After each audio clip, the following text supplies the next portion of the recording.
Hello there everybody, welcome to this special edition of The Verdict in which we are going to concentrate solely on City of Troy and ask whether he's able to act on a dirt surface, the surface that he will face at Del Mar on Saturday night in the Breeders' Cup Classic. Has he got the necessary assets to win a classic on dirt? Let's have a look at what his raw ability tells us. We will start by going back to the Dewhurst as a 2-year-old, where he signalled that he was going to be a special racehorse. He was always prominent, he flashed his ability from the front of the field, and he quickened up in remarkable fashion in the closing stages to beat Al Yanabi, firing 2 sub-12-second furlongs, which were way too quick for his rivals. 11.35 seconds through the 5th furlong, and then through the 6th furlong, even better. He backed that up with more speed, 11.07, with his big, long stride taking him to a comfortable success in the Dewhurst as a 2-year-old. That told us of the raw ability that he has got, and he was able to translate that to his 3-year-old career, of course, bar the blip in the 2,000 guineas. He winning the Derby and winning the Juddmonte International, his best performance of the season in the UK, where he rolled along from the front, his big raking stride, allowing him to gallop clear of his rivals before Calandagan came calling in the closing stages. He was completely and utterly relentless in this race, firing 5 sub-12-second furlongs up the home straight. 11.03, 11.19, 11.74 is what he went through his final 3 furlongs. And this is an asset that he'll be able to utilise on dirt, using his relentless speed to just keep going, because in dirt racing, it's about who can go fastest from A to B. It's not tactical. It's more about being able to sustain your speed. And that's what he was able to do in the Juddmonte International. We saw him quicken as a 2-year-old in the Dewhurst over 7 furlongs there, sustained speed over 10 furlongs in the Juddmonte International. Attributes that will serve him well on the dirt should he get out of the stalls in good and timely fashion. Let's just have a look at those sectionals at the Juddmonte International, for they are very, very impressive. He is at the top of the caption there. 12.39 through the 5th furlong, and then look at those furlongs that he fired after that. 11.91, 11.29, 11.03, 11.19 and 11.74. A display of ruthless, brazen speed through the second half of that race. That sustained speed could serve him well on dirt, but there are other factors at play. So we've established the City of Troy as a horse of rare ability, able to sustain his speed and fire sub-12-second furlongs, bang, bang, bang, bang, as he did in the Juddmonte International. But that's not all that you need to be able to be successful in the highest grade on a dirt surface. It depends largely on how you move. So let's have a look at what he did in the Derby this year, where he surged from 11th place to 1st place with his big, long, raking stride taking him to the fore. Now here you can see how he moves, straight-legged. He doesn't bend his knee. He skips across this fast surface, almost just kissing the surface with his feet, and then striding as long as he can. He's got a big, long, raking stride. Looking compared to the second horse who bends his knee, this horse doesn't. Look at that, stretching out to grab the ground.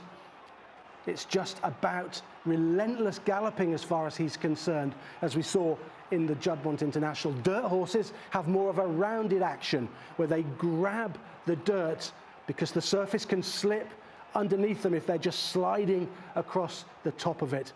And that possibly could happen to City of Troy. We've got some data to back up the visuals there. The RaceiQ data tells us how long his stride is. His maximum length, 7.98 in the Derby, the longest stride in the race.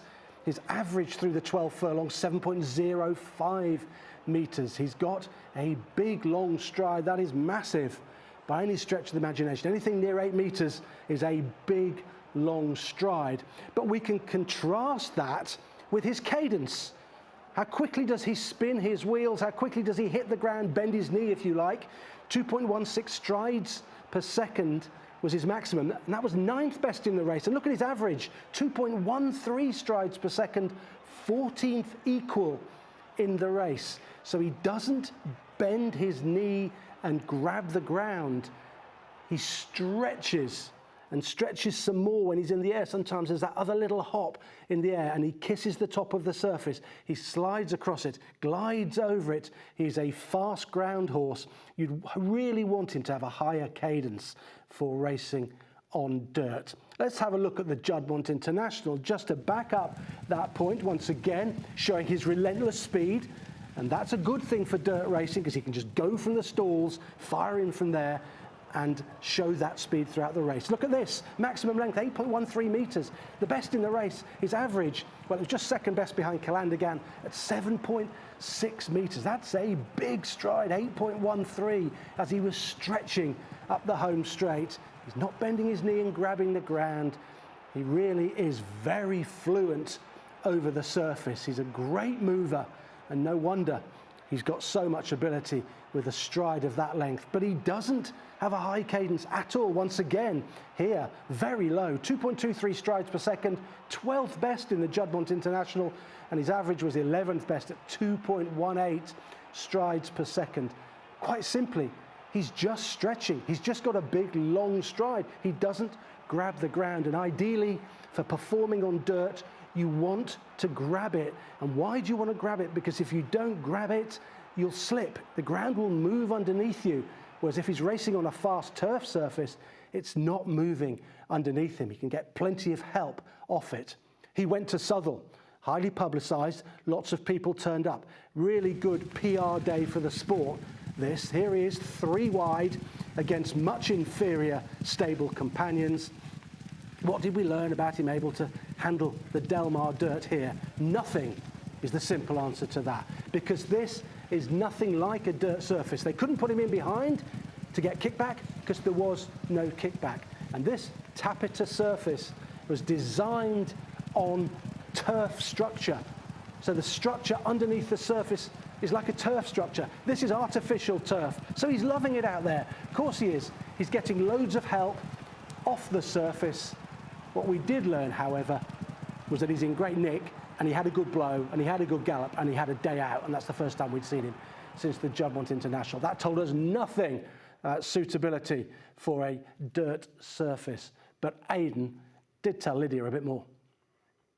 I think you're only going to see the real City of Troy when we let him go like he was as a 2-year-old, but he's hopefully only ready for that his next start. So listen, he's something we've never had. He's clear-winded, he's a great mover, he's an unbelievable mind, he's hardy, he's a beautiful made horse. That's why he's so well made. He doesn't look as big as he is.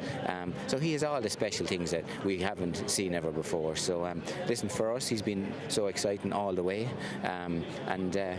listen, the story is unfolding. And was that you just suggesting that you're going to let him go in the Breeders' Club Classic? Oh, he'll be let go. There's no doubt about that. But you know the Breeders' Club Classic, wherever he's going to end up sitting in the race, I don't know. But like he'll be in the Breeders' Club Classic. You know the pace they go. They will go, and it'll depend on how it'll work out for Ryan, whether he'll be making a run or whether he'll be second, third, fourth, fifth. But he'll be letting them rock. So it'll be interesting to see. Aidan leaving us in no doubt at all that they are going to send City of Troy from the gates in the Breeders' Cup Classic, and he will be battling for the lead from the off. But he can't afford to do what he did in the Coral Eclipse, where he was slowly into stride. We can measure, courtesy of the RaceiQ data, how quickly he got up to 20 miles an hour, and it was not very quick at all. He was 4th fastest in the Eclipse, 3.22 seconds to get to 20 miles an hour. He's going to have to be way quicker than that in the Breeders' Cup Classic, although I do think this was done to a degree on purpose by the Aidan O'Brien team and Ryan Moore to let the pacemaker go forward. But now Ryan asks City of Troy to go forward, upsides ghostwriter, and he gets keen on Ryan. And you remember that after this, when he ran in the Juddmonte International, they just let him roll. They just let him get on with it. And part of the reason he wasn't particularly impressive here at Sandown was because they did that at the start with him. You can see him being a little bit keen there under Ryan Moore. Now, so how's that going to play out He's got stall number 3. That's a pretty good draw. The 2 horses inside him are not particularly quick. Forever Young is a brilliant dirt horse, and Highland Falls. So there's every chance if Ryan can motivate him out of the gates, he can jump and try and get the rail and dominate. But there's a chance that speed horses outside him could come across him if he just misses it a little bit. And if they come across him from outside draws, they will kick dirt in his face. And that could well be game over. So a lot depends on how he breaks. Let's go back to the Eclipse then and have a look at the closing stages. I want to talk about his stride here on soft ground. He hated it, in my opinion. He's got a big, long, raking stride. We've established that. He just likes to slide across the top of the surface, and this surface was not for him. His average stride was pretty good, 7.38 metres, still a big, long stride.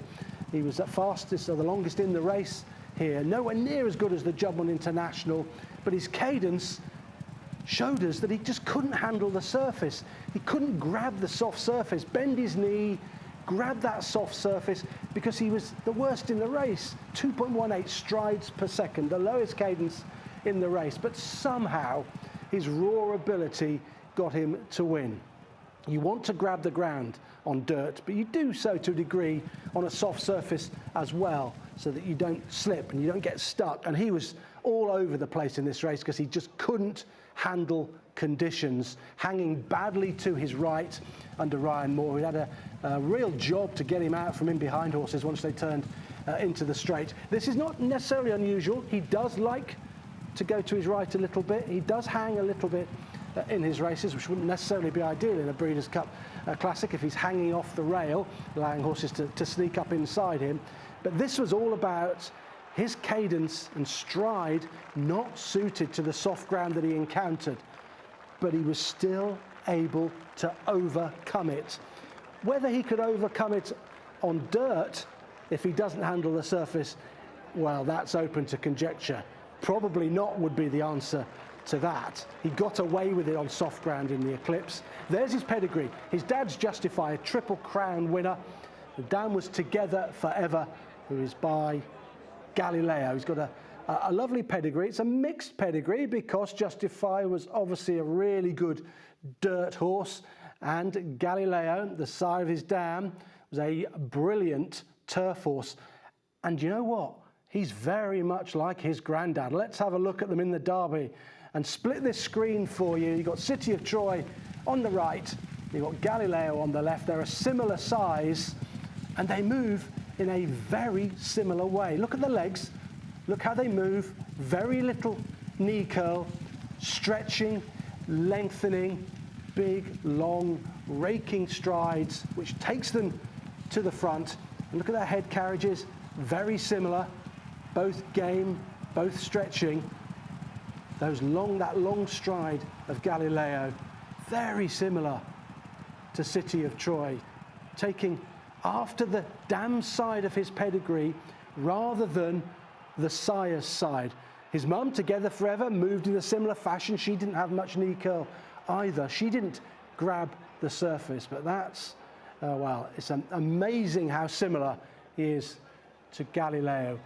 And remember, Galileo finished 6th in the Breeders' Cup Classic. He didn't handle the dirt. He came back with swollen eyes from the kickback. He came back with sore heels where the dirt had rubbed his heels, and he didn't like it at all. He just didn't handle it behind Tisnow. So we must bear that in mind when we come to Saturday. What about his dad, Justify? Triple Crown winner. He would have been unbeaten if he hadn't been DQ'd from one race in his career. Look how he moves. He's a different model. He was a big, robust, strong bull of a horse. But look, he doesn't really stretch like Galileo or City of Troy. He grabs the dirt, winning at Belmont there, taking the 3rd leg of the Triple Crown. What we're saying is that City of Troy takes after the dam side of his pedigree with that long, raking stride. It's not really like his dad. People will say, well, his dad acted on dirt, so he should. Don't think he will because of the way he moves compared to his dad. What do we expect from a horse on dirt? How should they move? I keep going on about high cadence. Let's have a look at notable speech at Kempton. He loves this surface. He went on to much better things, as we all know. Sussex Stakes, 2,000 guineas. But look how he moves. He's last at this stage. He's a horse with a fine turn of foot, and he'll have a chance in the Breeders' Cup Mile. But what he does is he hits the ground quickly in front. He grabs the surface. He doesn't stretch. Look at his stride length. It's nowhere near 8 metres where City of Troy would be. 7.01 metres in this race at Kempton. It was the shortest stride in the race.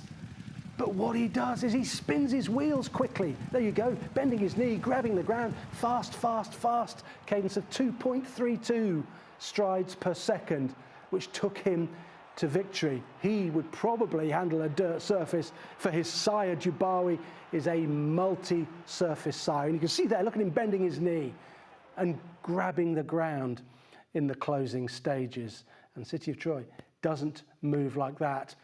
So how are we going to sum this fella up? What are we going to say about this brilliant, superbly talented racehorse who's set the flat season alight? Well, we have to be concerned about the surface. He's not really made to act on dirt. He doesn't move like a dirt horse, and he's in all sorts of trouble if he's slowly out of the gates and gets into kickback. The positive being his speed, that relentless speed that he's able to show. And if he can get out of the gates and show that, he has a shot, but you're being asked to take 7-4 about everything aligning for him on the night. And my fear is that the surface is going to mitigate against this brilliant racehorse.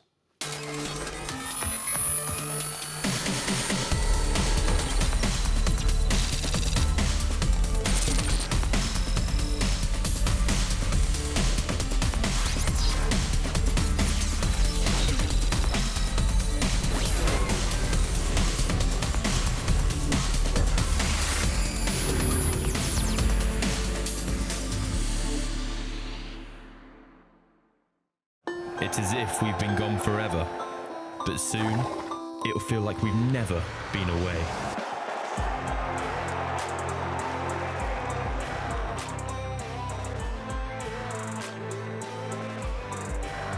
It's showtime.